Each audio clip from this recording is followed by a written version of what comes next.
umumnya, cukai adalah satu elemen penting dalam ekonomi di mana ia dapat membantu kerajaan untuk memperoleh hasil atau pendapatan. Hasil cukai pula akan digunakan oleh kerajaan bagi mentadbir dan digunakan sebagai perbelanjaan pembangunan.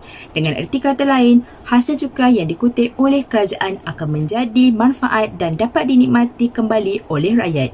Oleh yang demikian, video ini akan menerangkan tentang pertama, definisi cukai dan polisi berdasarkan konvensional dan Islam. Kedua, klarifikasi pelaksanaan cukai mengikut Perlembagaan Islam dalam Malaysia.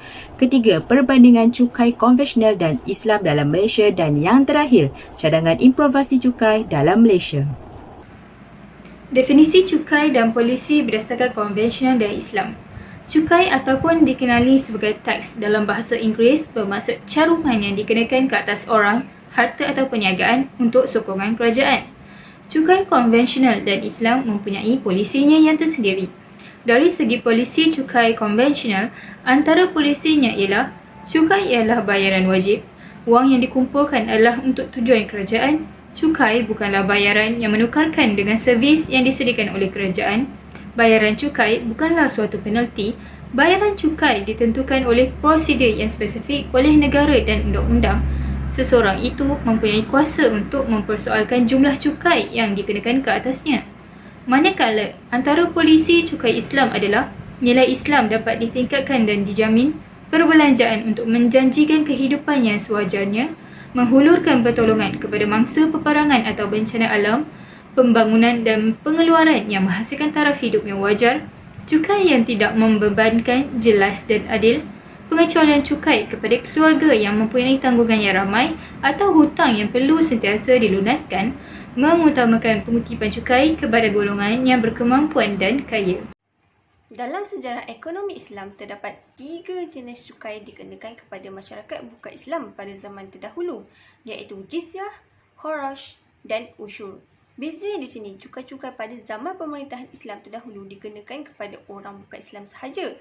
Namun begitu, pada zaman moden kini, cukai umumnya adalah untuk semua lapisan masyarakat, tidak kira agama dan juga harta. Antara contoh cukai konvensional yang dilaksanakan dalam Malaysia termasuklah cukai secara tidak langsung seperti cukai pendapatan dan cukai tanah yang dikenakan ke atas harta tanah seperti tanah dan bangunan. Pada zaman Islam dahulu, cukai tanah juga dilaksanakan iaitu dikenali sebagai kharaj. Selain itu, terdapat juga cukai secara tidak langsung seperti cukai perkhidmatan. Tidak lupa juga kita mempunyai cukai jualan yang dikenakan ke atas pengeluar yang mengeluarkan barangan dan juga kepada pengimport yang mengimport barang. Cukai usyur pada zaman Islam dahulu juga melibatkan bayaran cukai import dan ekspor barang dagangan. Dan akhir sekali, kita di Malaysia umumnya kita mempunyai cukai jualan dan perkhidmatan atau pendeknya AST bertujuan untuk meluaskan sumber pendapatan negara.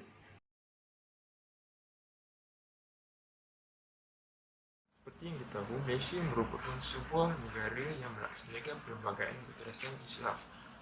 Dalam konteks cukai, Malaysia melaksanakan 2 jenis cukai iaitu cukai Islamik serta cukai konvensional. Contoh cukai Islamik yang kita lihat pada hari ini ialah cukai seperti zakat, manakala konvensional adalah cukai jualan dan perkhidmatan iaitu SST. Baiklah, mengapa Malaysia dapat melaksanakan cukai ini biarpun ianya cukai konvensional? Hal ini kerana dengan mengambil ijtihad dalam surah Al-Baqarah ayat 177 yang menyeraikan tuntutan sosial untuk yang diamanahkan oleh Allah SWT untuk dilakukan, ianya menjadi inference mengapa pelaksanaan sistem cukai konvensional dalam Malaysia perlu dilaksanakan. Hal ini kerana untuk memelihara masalah umum masyarakat di Malaysia yang berbilang kaum.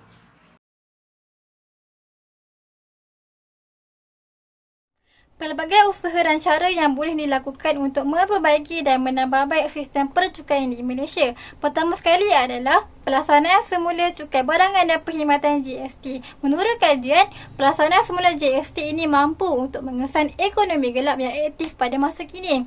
Secara statistiknya, kutipan GST menunjukkan peningkatan sekali ganda daripada kutipan SST dan secara teknikalnya GST adalah lebih murah berbanding SST kerana menggabungkan elemen cukai jualan dan cukai perkhidmatan. Cadangan kedua, pelaksanaan program khas pengakuan sukarela PKPS secara berterusan. Ia memberi impak yang sangat positif kerana telah berjaya membuatkan ramai pembayar cukai tampil untuk membuat pengakuan sukarela serta menarik sejumlah pembayar cukai baharu. Program ini seharusnya diteruskan bagi meningkatkan kesedaran untuk membayar cukai right on time dan untuk mengelakkan daripada dikenakan penalti. Cadangan ketiga, perkhidmatan dalam talian yang lebih cekap dan teratur bagi menangani isu kehilangan hak percukaian ke atas syarikat besar yang memonopoli perniagaan secara alam maya. Ekonomi gelap, ekonomi digital dan ekonomi bayangan menjadi satu kerisauan kepada negara.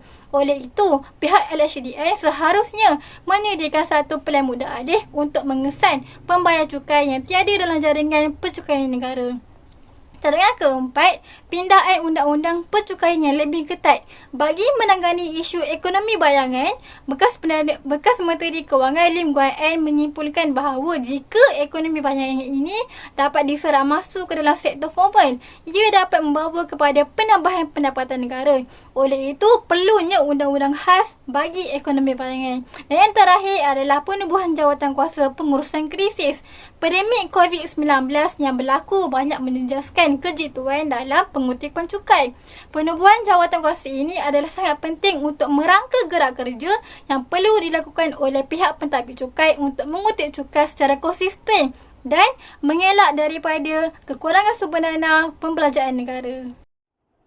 Secara kesimpulannya, sebagai rakyat Malaysia yang bertanggungjawab, kita hendaklah melaksanakan cukai kerana ia akan melambangkan tanggungjawab kepada agama dan negara. Cukai atau hasil negara juga akan membantu keamanan negara lebih terjamin kerana tanpa hasil negara keamanan tidak mungkin terlaksana. Akhir kata, jalankanlah tanggungjawab kita demi memastikan keamanan anak cucu kita kelak.